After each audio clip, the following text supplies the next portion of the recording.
മഹാവിഷ്ണുവിന്റെ 24 അവതാരങ്ങളെക്കുറിച്ച് അറിയാമോ?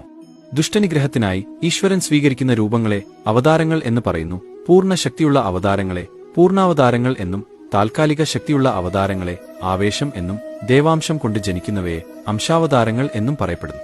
മഹാവിഷ്ണുവിന്റെ പൂർണ്ണാവതാരങ്ങൾ 10 എന്നാൽ വിഷ്ണുവിന് 24 ഓളം അവതാരങ്ങൾ ഉണ്ടെന്ന് ശ്രീമദ് ഭാഗവതം പ്രഥമസ്കന്ധം 3-ാം അധ്യായത്തിൽ 6 മുതൽ 27 വരെയുള്ള ശ്ലോകങ്ങളിൽ പറയുന്നു.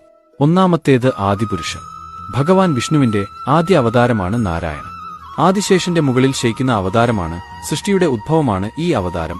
4 കുമാരന്മാർ ബ്രഹ്മാവ് സൃഷ്ടിച്ച ആദ്യത്തെ ബോധമുള്ള 4 കുട്ടികളായിരുന്നു സനകാദി കുമാരന്മാർ. ജീവജാലങ്ങളെ സൃഷ്ടിക്കാനുള്ള ബ്രഹ്മാവിന്റെ ഉദ്യമത്തെ സഹായിക്കുകയായിരുന്നു ഇവരുടെ ലക്ഷ്യം. നാരദൻ എന്നാൽ നരനെക്കുറിച്ചുള്ള അറിവ് നൽകുന്നവൻ എന്നാണ്. ബ്രഹ്മാവിന്റെ പുത്രനാണ് നാരദൻ. നരനാരായണന്മാർ ഗ്രന്ഥങ്ങളിൽ പരാമർശിക്കപ്പെട്ടിട്ടുള്ള ഋഷിമാരാണ് ഇവർ. സനാതനധർമ്മമൂർത്തിയായാണ് ഇവരുടെ അവതാരം. കപിലൻ സംഖ്യദർശന സൂത്രങ്ങളുടെ രചയിതാവാണ് കപില മഹർഷി. ദത്താത്രേയൻ ത്രിമൂർത്തികളുടെ സംഗമാവതാരമായി കാണുന്നു. ഈ അവതാരത്തിന് 3 ശിരസുകളും 6 കൈകളും ഉണ്ട്. ആ 3 തലകൾ ബ്രഹ്മാവ് വിഷ്ണു മഹേശ്വരനാണ്. യജ്ഞൻ ഈ അവതാരം യാഗങ്ങളുടെ പ്രതിപുരുഷനായി അറിയപ്പെടുന്നു. ശിശഭ അവതാരം.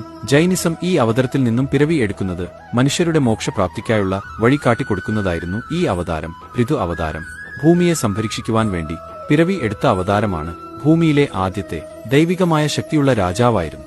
ധന്വന്തരി ആയുസ്സിന്റെയും ആരോഗ്യത്തിന്റെയും ദേവനാണ്. ആയുർവേദത്തിന്റെ ദൈവം കൂടിയാണ് ധന്വന്തരി. മോഹിനി അമൃത് തട്ടിയെടുത്ത അസുരന്മാരിൽ നിന്നും അത് തിരികെ കൈക്കലാക്കാനാണ് മോഹിനി അവതാരം എടുത്തത്. ഹയഗ്രീവൻ കുതിരയുടെ ശിരസ്സും മനുഷ്യന്റെ രൂപവുമുള്ള അവതാരം. അസുര നിഗ്രഹത്തിനായി എടുത്തതാണ് ഈ അവതാരം. വ്യാസൻ മഹാഭാരതത്തിന്റെ രചയിതാവായി കണക്കാക്കപ്പെടുന്ന ഋഷിയാണ് വ്യാസമഹർഷി. മത്സ്യമവതാരം. ഹയഗ്രീവൻ എന്ന അസുരനെ വധിക്കുവാൻ വേണ്ടിയാണ് ഈ അവതാരം. കൂർമ്മ അവതാരം.